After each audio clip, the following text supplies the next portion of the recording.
बिहार स्थापना दिवस के मौके पर पूर्णिया के कला भवन परिसर में पूर्णिया कृषि विभाग के द्वारा कृषि मेला का आयोजन किया गया।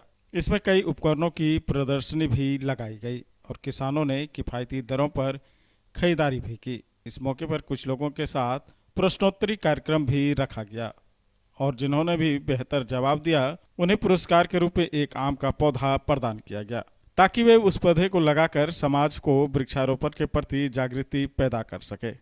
पूर्णिया जिला कृषि पदाधिकारी ने कहा कि किसानों में जागरूकता लाना उनका लक्ष्य था और उन्होंने इसके लिए भरपूर कोशिश की है और किसानों को सरकारी योजनाओं का बढ़ चढ़ कर लाभ लेना चाहिए। देखते हैं कुछ पौधा दिया गया है, किस एवज में दिया गया और क्या।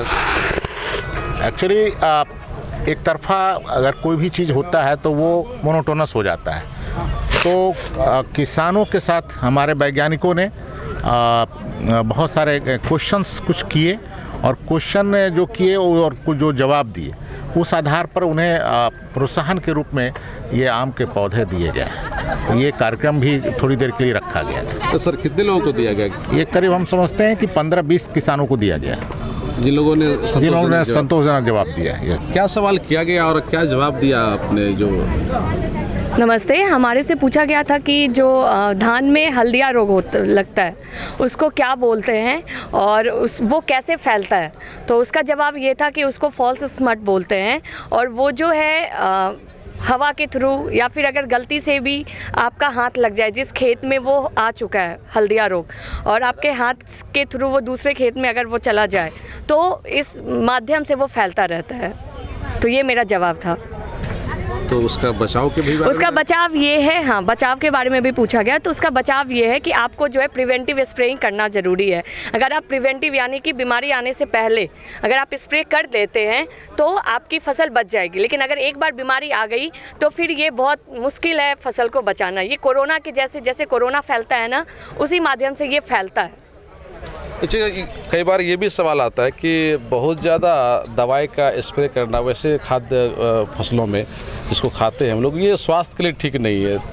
एक तरफ आप कहेंगे कि नहीं उसका स्प्रे करिए, दूसरी तरफ लोगों की मेंटलिटी ये भी है। अगर इस तरह का सवाल आता है तो कैसे समझेंगे उसको? देखिए, देश की आबादी जो है दिन प्रतिदिन बढ़ रही है, ठीक है, तो इसके लिए हम ऑर्गेनिक पे तो पूरे इंडिया को फीड नहीं करवा सकते हैं। तो देश की आबादी बढ़ रही है तो उसके लिए केमिकल का उपयोग करना मतलब हमारे लिए एक ज़रूरत सा हो गया है, क्योंकि आबादी दिन प्रतिदिन बढ़ती जा रही है।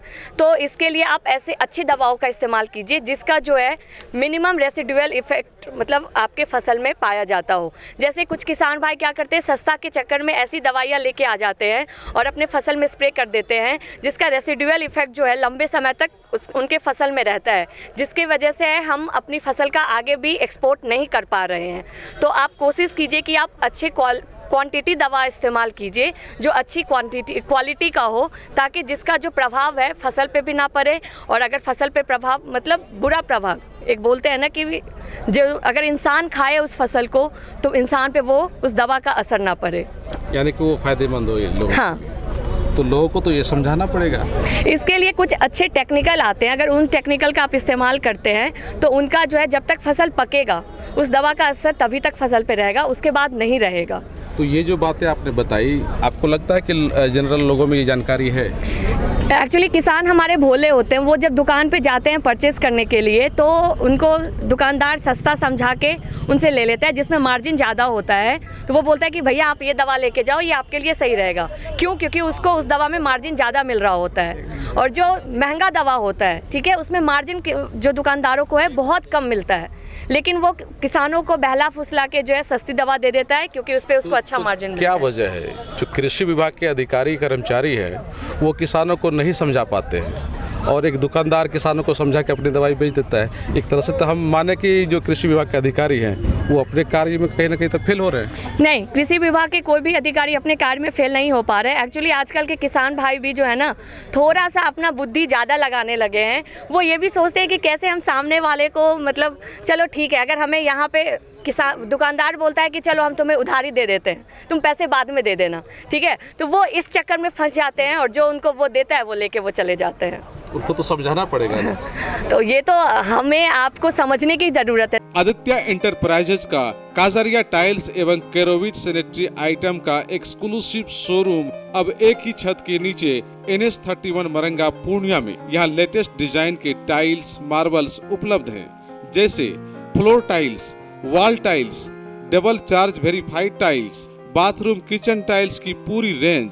यहाँ एक ही छत के नीचे केरोविट का सैनिटरी वेयर भी उपलब्ध है, जैसे commode, water heater, shower enclosure, bath tub, steam solution एवं कंप्लीट बाथरूम सॉल्यूशन। तो अपने सपनों के घरों को एवं बंगलों को खूबसूरत और मजबूत बनाने के लिए अवश्य पधारें आदित्य एंटरप्राइजेज का काजरिया टाइल्स एवं केरोविट सैनिटरी आइटम का exclusive showroom NH31 Maranga Purnia.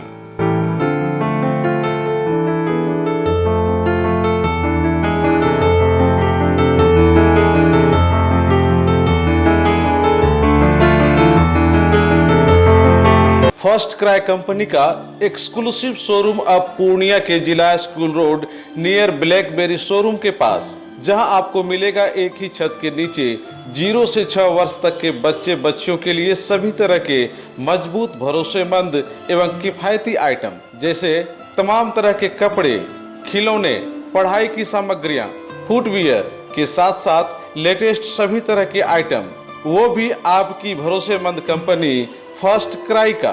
तो आज ही संपर्क करें फर्स्ट क्राई जिला school road near BlackBerry showroom Purnia. Proprietor Amar Kesari. Contact number 9341 505230।